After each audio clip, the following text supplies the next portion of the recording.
गोसोनि साननाया मानोदि फेलें जायो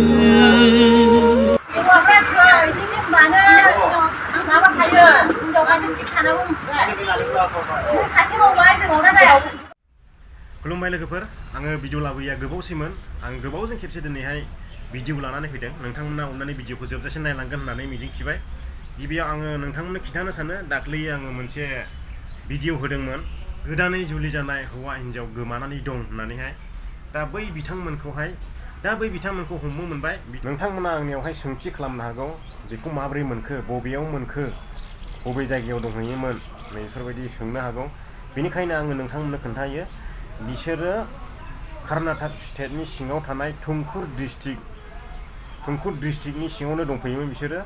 जायगानि नामखौ इसिबां मोजां मिथिलिया हमग्राफ्राबो जायगानि नामखौहाय क्लियार बुंनो रोंला बेनिखायनो आंबो नोंथांमोननो खिन्थानो हानाय नंलिया गामिनि नामफोरखौहाय बिसोरो बबेयाव दंफैयोमोन नाथाय बिसोरो जायगा सोलायबाय थादोंमोन लकेसन सोलायबाय थादोंमोन बिसोरो लकेसनखौ नायबाय थादोंमोन बिसोरखौ हमनो थाखाय लकेसनखौ सोलाय थाबाय थादोंमोन आरो गावसोरखौ थगायदोंमन बिसोरो नाथाय बेवहाय लकेसनखौ नायनो थाखाय पुलिसनि मदद लानो गोनां जादों दा पुलिसनि लकेसन खिन्थानाय मथेहाय बिसोरखौहाय हमनानै लायबाय बिसोरखौ हमनानै दोनफैबाय जाहैबाय निरमांला होननाय जायगायावहाय आरो दा मोना बिसोरखौ लानानै थांसिगोन बड'लेण्ड गेस्ट हाउसावहाय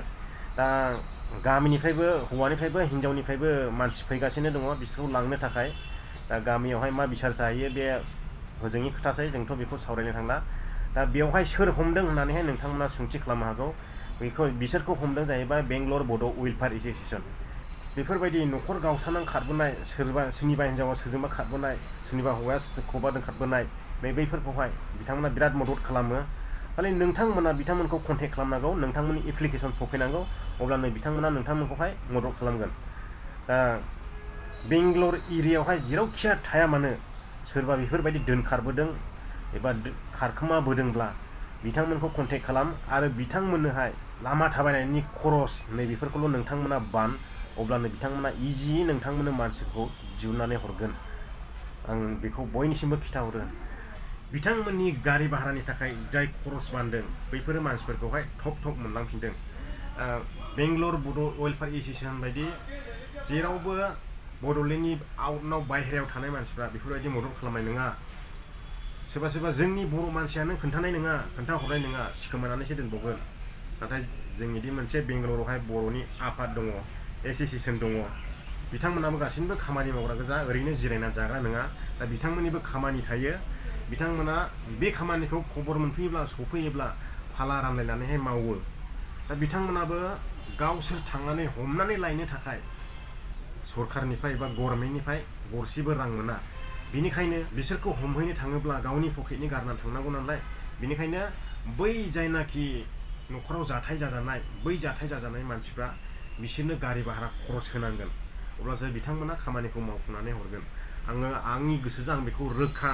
मोनदांनानै बुंदों बियो बेंगलर बड' वेलफेयार एस'सियेसननि बुंनाय राव नङा बियो आंनि राव माने आंनि मोनदांथियाव आङो नोंथांमोननो फोरमायबाय नोंथांमोननो खिन्थाहरबाय जिखिया प्रब्लेमानो जाया मानो सोरबा दोनखारबोदों सोरबा खारखोमाबोदों बेंगलराव फैदोंब्ला बारग'नाय नङा जायनाखि न'खर गावस्राना फैदों न'खराव जाथाय जाना फैदों नोंथांमोना गारि भारा खरस बाननानै बिथांमोनखौहाय एप्लिकेसन गांसे गार अब्लानो नोंथांमोना मानसिखौ मोनलांफिनगोन आं बेखौ खिन्थाहरबाय आङो जोबथानायाव आङो बे हमजानायनि भिडिअ क्लिप देखायगोन नोंथांमोननो नायलांबानो जाबाय आरो गोलाव खोथा बुंनो गोसो गैया हौवानि नामा बिमल ब्रह्म हिन्जावनिया अनसुमै सुमफ्रामारि दा हौवाया बिमल ब्रह्म आंखौहाय जेनेखा आं भिडिअ होदों बे भिडिअखौहाय डिलिट खालामनो कमेन्ट हरबाय थादोंमोन आंनि नामाथ' गैया बिसिनाव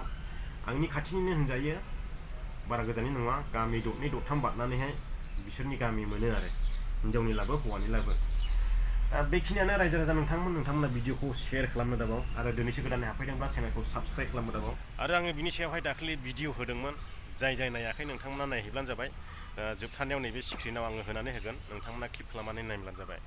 माबायदि आं खोथा बुंदोंमोन मा नाममोन बबे गामिनिमोन फुल एड्रेस बेयाव भिडिअ दङ नोंथांमोना थांनानै नायहैब्लानो जाबाय आरो